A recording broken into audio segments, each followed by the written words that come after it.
కోడల కోసం మేనత్త చక్రం తిప్పుతున్నారా? మేనకోడలిని కమల దళంలోకి తీసుకొచ్చే ప్రయత్నాలు మొదలుపెట్టారా?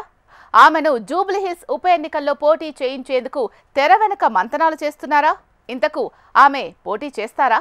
ఒకవేళ ఎన్నికల బరిలోకి దిగితే కూటమిలోని మిగతా రెండు పార్టీలు ఆమెకు తోడ్పాటును అందిస్తాయా? మేనత్త కదుపుతున్న పాచికలు సఫలమవుతాయా? అంతగా తాపత్రయపడుతున్న ఆ అత్తాకోడళ్ళు ఎవరు?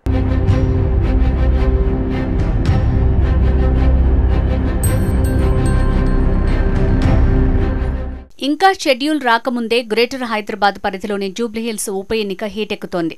ఇక్కడ అధికార కాంగ్రెస్ పార్టీతో పాటు ప్రతిపక్ష బీఆర్ఎస్, బీజేపీలు ఈ ఎన్నికను ప్రతిష్టాత్మకంగా తీసుకున్నాయి. జూబ్లీహిల్స్ నియోజకవర్గంలో గులాబీ పార్టీ తరపున గెలిచిన మాగంటి గోపీనాథ్ ఆకస్మిక మరణంతో ఇక్కడ ఉప ఎన్నిక అనివార్యమైంది. దీంతో గులాబీ పార్టీ దివంగత గోపీనాథ్ భార్య మాగంటి సునీతను రంగంలోకి దించుతోంది. ఇక కాంగ్రెస్, బీజేపీలో ఎమ్మెల్యే అభ్యర్థి ఎవరనేది సస్పెన్స్గా మారింది. ప్రతిరోజు ఓ కొత్త పేరు తెరపైకి వస్తోంది. ఎవరు పోటీ చేస్తారో, పార్టీ ఎవరికి టికెట్ ఇస్తుందోనన్నది అయోమయంగా ఉంది. ఈ రెండు పార్టీల్లో ఆశావహుల జాబితా పెరుగుతూనే ఉంది. బీజేపీలో ఈ మధ్య మరో కొత్త పేరు చక్కర్లు కొడుతోంది. ఆ పేరు గ్రేటర్ హైదరాబాద్ వాసులకు సుపరిచితమే. అయితే ఆమె నియోజకవర్గం మారటమే కాక కొత్తగా కాషాయ కండువ కప్పుకోనున్నారనే వార్త ఆసక్తికరంగా మారింది.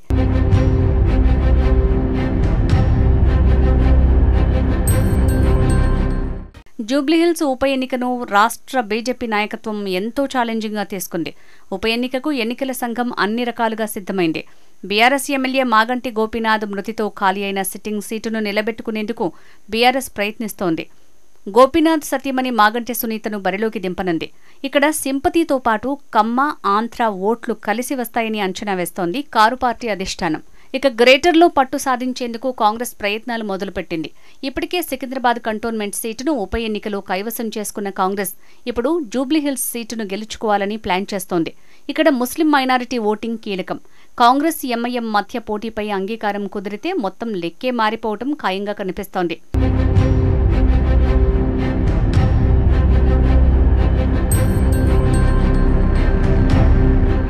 ఇదిలా ఉండగా బీజేపీ నుంచి జూబ్లీహిల్స్లో పోటీ చేయడానికి అభ్యర్థి ఎవరు అన్న సందిగ్ధం నెలకొంది. ఇప్పటికే పలువురి పేర్లు తెరపైకి రాగా ప్రస్తుతం నందమూరి వారసురాలు నందమూరి సుహాసినిని పోటీ చేయిస్తారన్న ప్రచారం జోరందుకుంది.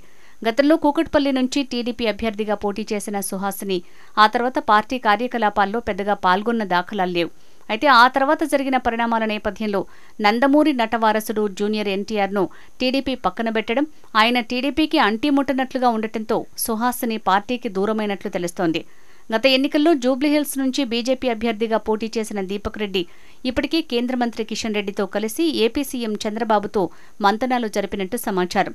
అయితే ఇక్కడ బీజేపీ అభ్యర్థి విషయంలో పార్టీ అధిష్టానం సీరియస్గా ఆలోచిస్తున్నట్లు తెలుస్తోంది.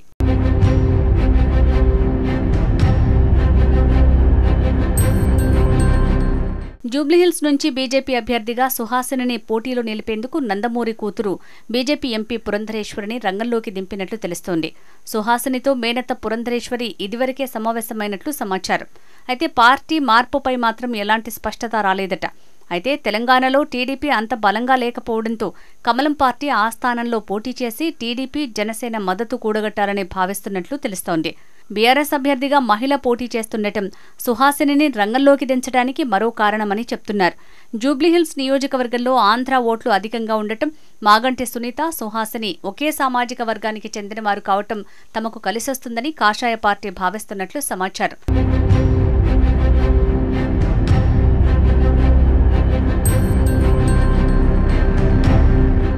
మాగంటి గోపీనాథ్ మొదట టీడీపీ నుంచి పోటీ చేసి విజయం సాధించారు. రాష్ట్ర విభజన అనంతరం ఆయన బీఆర్ఎస్లో చేరారు. అయితే ఆ సమయంలో టీడీపీ ఓటు బ్యాంక్ అంతా ఆయన వైపే మొగ్గు చూపింది.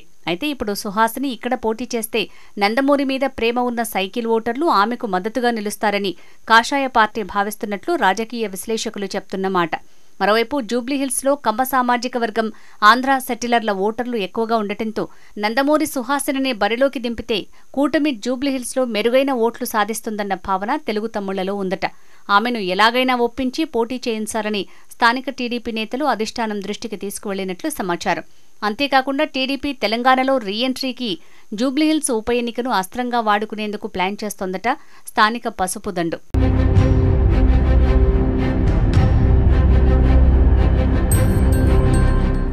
ఏదేమైనా ఒక ఉప ఎన్నికల కోసం 3 పార్టీలు హోరాహోరీగా పోరాడనున్నాయి. బీజేపీ మాత్రం ఒంటరిగానే పోటీ చేస్తామని చెప్తూనే మరోవైపు ఎప్పుడేమైనా జరగొచ్చన్న సంకేతాలు కూడా ఇస్తోంది. జూబ్లీహిల్స్ ఉప ఎన్నికల బరిలో కాషాయం పార్టీ ఎవరికి అవకాశం ఇస్తుందో చూడాలి మరి.